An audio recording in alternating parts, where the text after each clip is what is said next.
Hello guys, ഇന്ന് എനിക്ക് metal nursing ആയിരുന്നു എക്സാം. അതുകൊണ്ട് രാവിലെ എഴുന്നേറ്റ് ചായ കുടിക്കാൻ പോയി. കാരണം ചായ കുടിച്ചില്ല എന്നുണ്ടെങ്കിൽ തണുപ്പിനെ അതിജീവിക്കുക എന്ന് പറയുന്നത് ഭയങ്കര കഷ്ടമുള്ള കാര്യം. ഇന്ന് ഞാൻ സോക്സ് എടുത്തിട്ടുണ്ട്, ചൂടുവെള്ളം എടുത്തിട്ടുണ്ട്. കാരണം കഴിഞ്ഞ ദിവസം ഭയങ്കര തണുപ്പായിരുന്നു. എക്സാം ഹോളിൽ ഇരിക്കാൻ പറ്റുന്നില്ലായിരുന്നു. ശരിക്കും എൻ്റെ കാല് കാണാൻ പ്ലാസ്റ്റിക്കിലെ മാക്രീനെ പോലെ ഉണ്ട്. പിന്നെ എവിടെ നോക്കിയാലും ഇവരെ കാണാം. ഇതാണ് എൻ്റെ കോളേജ്. ഞാൻ ഇവിടെയാണ് എക്സാം എഴുതുന്നത്. ഇന്നും പതിവ് പോലെ ഉച്ചയ്ക്കത്തെ ചോറ് അവിടെ തന്നെയായിരുന്നു ഗൈസ്. പക്ഷേ ഇന്ന് പൊക്കി ചേട്ടന്മാർ. കാരണം പ്ലേറ്റ് മേടിക്കാൻ പോയപ്പോൾ ഞങ്ങൾ അവിടുത്തെ അല്ലെന്ന് അവർക്ക് മനസ്സിലായി. ഇവിടെ എവിടെ നോക്കിയാലും കാണപ്പെടാൻ പറ്റുന്ന രണ്ട് സാധനമാണ്. ഒന്ന് പശുവിൻ്റെ ചാണകവും പിന്നെ പട്ടി. ഇവരെല്ലാം തണുപ്പിന്ന് രക്ഷപ്പെടാൻ ഇങ്ങനെ ചെയ്യാം. നാളെ തൊട്ട് ഞാനും മണ്ണിൽ കിടക്കും. ഇവനെ കാണുമ്പോൾ എനിക്ക് ഭയങ്കര സങ്കടം വരും. കാരണം അതിൻ്റെ മുഖത്തോട്ട് നോക്കിയാൽ ഭയങ്കര നിഷ്കളങ്കത. അല്ലെങ്കിൽ കെട്ടിയിട്ടും പൂട്ടിയിട്ടും വളർത്തുന്ന മൃഗങ്ങളെ കാണുമ്പോൾ എനിക്ക് വിഷമം വരും.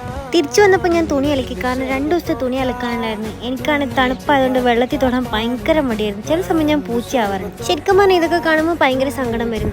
ഇതൊക്കെ ചെയ്യുന്ന ഞാനടക്കമുള്ള മനുഷ്യന്മാരൊക്കെ തന്നെയാണ്. ആ ഒരു കാര്യം ഒഴിവാക്കി കഴിഞ്ഞ് കഴിഞ്ഞാൽ എല്ലാ നാടും കാണാൻ ഭയങ്കര ഭംഗിയാണ്. നമ്മുടെ കേരളം ഇതുപോലൊക്കെ തന്നെയാണ്.